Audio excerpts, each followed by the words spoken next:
asalaamaaleykum wa rahmatullah yéen ñuy suivre seen sama xalaat ñu ngi leen di nuyu di leen ziar baax di leen fàttali yéen a ngi seen programme plante de la semaine. tey nag garab gi ñu bëgg a waxtaanee nga xam day sax fii ci Sénégal professeur bëgg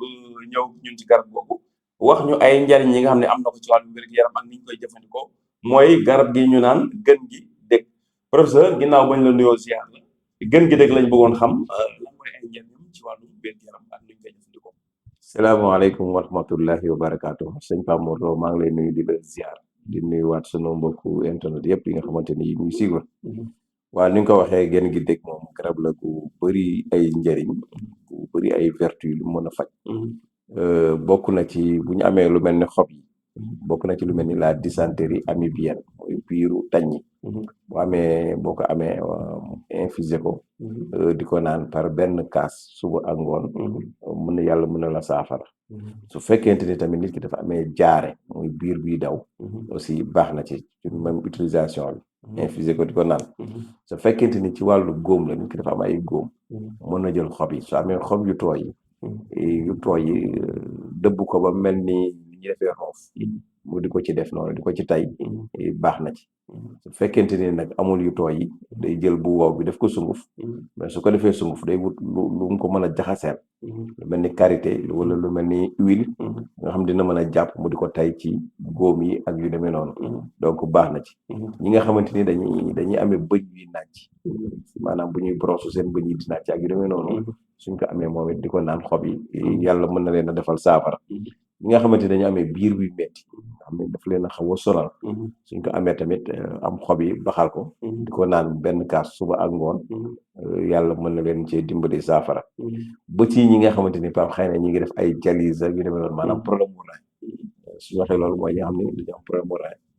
bu ñu amee genn gi dëgg di ko naan baax na yàlla mën na leen a saafara parce que day nettoyer rein yi ba ci hépatite buñ ko amee xob yi aussi daf koy infusion di ko naan dina raxasaale foie bi daf koy nettoyer bu fekkente ni nag ci wàllu reen yi la soo amee reen yi baxal ko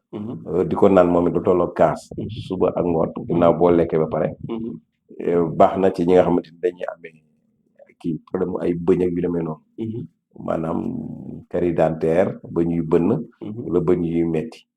mais su boobaa da nga koy naan mais dañ ci galaxndiku encore ngay boole ñaar yëpp boo ci naan di ci galaxndiku maanaam boo koy galaxndiku nag ngay bàyyi ba mu tàng nga lokk ko noonu mën nga ci defaale tuuti xorom bu la neexee nga defaale ci tuuti xorom polle baxal ko noonu di ko lokk ci nuggaay bi di ko galaxndiko baax na ci bëñ yu metti baax na ci ñi nga xamante ni dañoo amee borom bopp mais tamit baax na ci ñi nga xamante ni dañoo amee ay lex yu néew yi ak yu demee noonu donc bu fekkente ni tamit li ñuy wax douleur accouchement ñoo xam ne bu ñuy am doom day jafe day metti wala bu ñu amee doom ba pare tamit après accouchement bi tamit yooyu bu ñu amee génn gi dëgg bi reen bi baxal ko di ko naan tamit yàlla mën na leen cee jàppale ñi nga xamante ni nag dañoo amee lu mel ni feebar bu ñuy wax drépanocytose ñoom it bu ñu amee surtout drépano suñu amee génn gi dëgg bi di ko naan dina leen jàppale ci feebar boobu ñi nga xamante ni tamit dañoo amee ay tànk yu métti wala lu ñuy wax ay rhumatisme ak yu demee noonu suñu amee reen bi baxal ko di ko naan yàlla mën na leen ci saafara donc yooyu daal génn gi dëgg moom liñ fi wax yëpp mën na ko saafara incha allah te noonu lañ koy utiliser yaakaar naa loolu leer na léegi nag ci dosage yi loo ci mën a joxe comme recommandation waaw niñ ci mën a préparation yi préparé ni ñu mën a expliquer rek bu dee xob yi man parce que toujours li may wax en général samay dose yëpp ci 1 litre la wala demi litre li tax loolu bon nit ki bu la neexee nga def 2 litres wala 3 wala 5 mais expliqué woon nañ ko ci yenn vidéo yi que ni benn litre bi day tax mu gaaw a jeex nga mën a defaraat ba lay yàq moo tax en général suñu dosage yëpp ñu basé ko ci 1 litre wala 1 demi litre même sax genn wàll litre nga xam ne di nga ko mën a naan bala période tàngaay lañ nekk balay yàqu moo gën nga defar 5 litres di naan 2 jours 3 muy xeeñ ngay kii laa da lay indiwaat yeneen jafe-jafe donc suñu dosage yëpp boo xoolee 1 litre 1 demi litre lañ koy def léegi nag bu fekkente ni ci 1 litre la xob yi nga jël boo amee lu tolloo ko benn ngëb nii nga ngëb sa loxo nii comme ngëb bu xaw baax nag nga def ko ci bool bi raxas ko am set loolu mën nga ko infuser ci benn 1 litre d'eau su fekkee reen yi nag lu mel ne 3 reen ba 4 ba 5 moom mën nga ko jël ci 1 litre d'eau soo ko jëlee posologie bi yëpp ñooy am benn verre baax na matin soir verre wu ndékkikaay rek benn verre matin benn verre le soir nga koy naanee noonu. d'accord. bu fekkee de préférence nag après repas boo lekkee ba pare. li tax boo lekkee ba pare tamit am na garab yoo xam ne mën nañ ko jël te doo lekk. parfois yooyu dinañ ci ñëw de temps en temps mais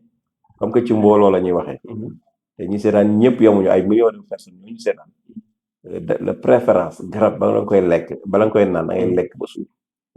parce que li tax loolu mooy am na ñoo xam ne xëy na bëgg nañ ko def te am nañu estomac. loolu bu ñu ko naanee te lekkuñu mën na leen indil problème. am na ñoo xam ne xëy na faible goo xam tamit mënuñu ko naan te yooyu nag boo ko defee. te lekkoo rek mën na leen indil yeneen conséquences. moo tax de préférence dañuy jël après repas donte nag am na garab yoo xam ne bu fa excédé dañ wax ne en général nga koy jël avant ngay lekk ak yooyu mais pour le moment ñu leen wax ne la après repas dañ ko jël après repas incha allah. d'accord yaakaar naa kon loolu leer na kon professeur indi nañu leeral yu am solo ci nga xam ne mooy gën gi dëkk kon kenn ko si xamante ni fi nga nekk am na ko léegi boo gisatee gën gi dëkk yaakaar naa di nga ko xoolee beneen bët te li si gën a am solo mooy léegi xam nga li muy jariñ kon foofu lañ leen di tàggoo di leen jox rendez-vous ci vidéo bii di ñëw incha allah rabbi nga xam ni danañ waxtaanee benn huile essentielle ak ay njariñam ci wàllu wér-gu-yaram jërëjëf.